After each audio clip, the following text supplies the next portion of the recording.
Congressmen. Last week po, kinontra na ni Pangulong Marcos Jr. yung isinusulong na secession or yung pagkalas ng Mindanao sa Pilipinas. Pero may sagot po si former President Duterte and he said, secession is a legal process, doesn't mean going to war.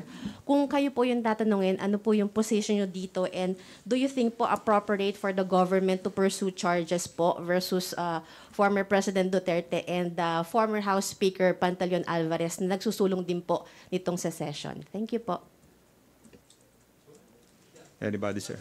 Yes, we'll start with the issue of secession because it really, the question of calling for independence really started in our community, in the ARM, way back in the 1960s, 70s, and up to the 80s, in early part of the 90s. And this resulted to series of peace negotiations between, first, initially, the Moro National Liberation Front.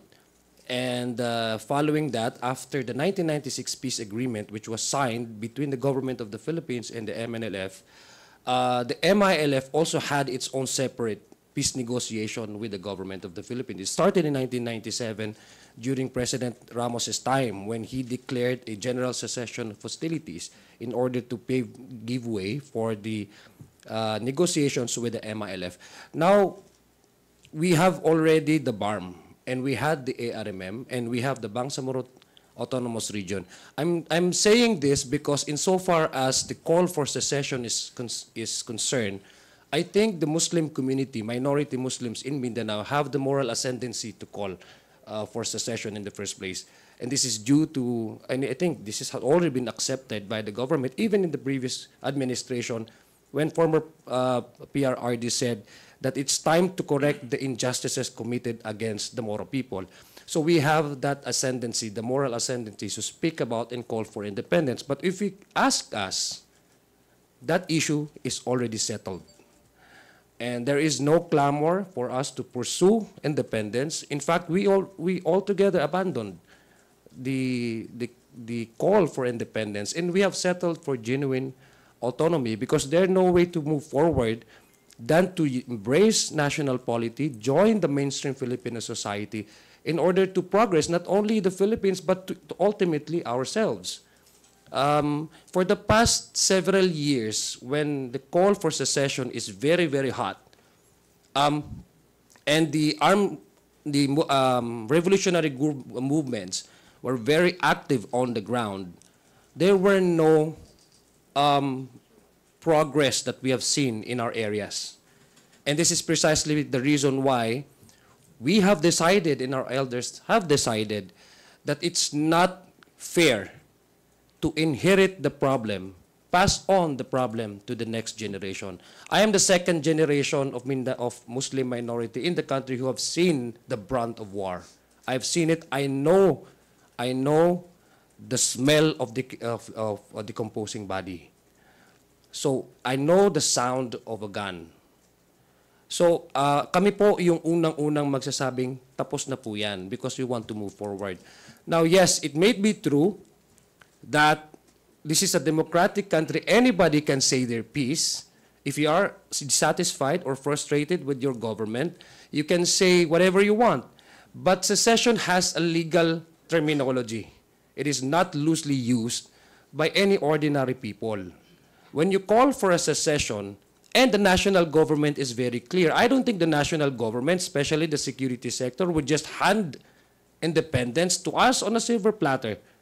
There will be resistance from the national government.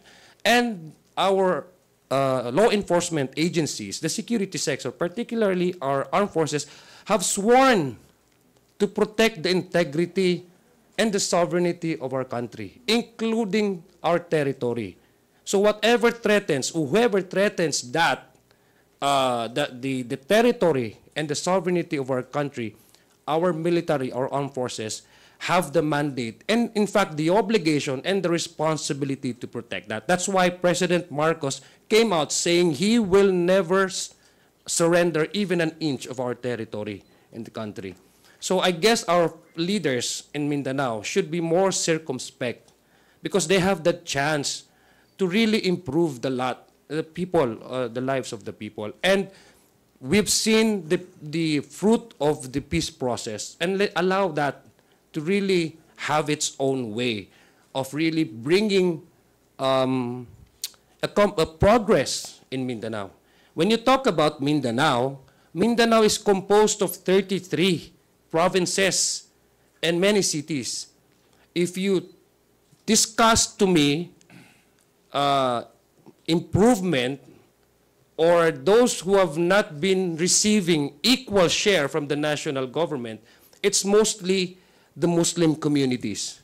If you go to Davao City, it's even more progressive than many cities here in Manila, I guess, or in Visayas. If you go to Cagayan, and many, these are progressive cities, and they don't have the, I guess, wala ho silang rason para sabihin nila magsisid sila. So it's mostly about the Muslim communities, minority Muslim communities. Why is that? Because we've been subjected to series of armed conflict, and we do not want to happen that again. And I guess on the part of our military, if there's going to be a push for secession, then through a, let's say, a peaceful manner, nobody would even join the group. If you talk about taking up arms, that's another question. Because that would entail, I guess, a heinous crime that would, that would be, you'll be facing heinous crimes, because under the revised penal code, there will be a lot of consequences if you did push more aggressive in your call. So I guess my calling to our leaders, be more circumspect.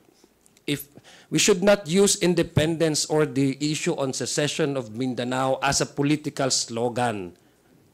We should not use that loosely in order to express our dismay politically. This issue of secession have killed more than 1,000 great men. So let's put it to rest.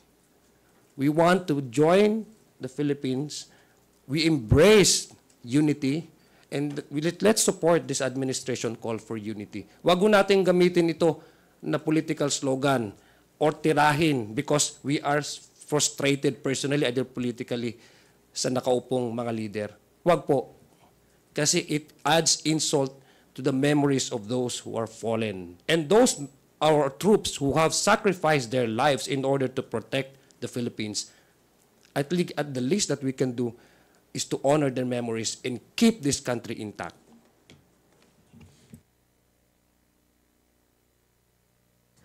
Thank you, sir. Do our guests Kuya have any Ryan, other further follow-up na remarks? lang. Follow-up na lang. Sige. Sorry po, follow-up na lang po. Sa palagay niyo po ba, dahil si former Speaker Pantaleon Alvarez yung nagpupush nito at mukhang desidido siya along with former President Duterte, sa palagay niyo po ba dapat siyang isubject to an ethics complaint? Go ahead, sir. Well, that we haven't discussed that yet, and that would depend on the, of course, the leadership, but it also would depend on the gravity of the offense. Basically, we have rules here. Of course, we are congressmen. If we have sworn loyalty to the country, we have yun ang oath po namin.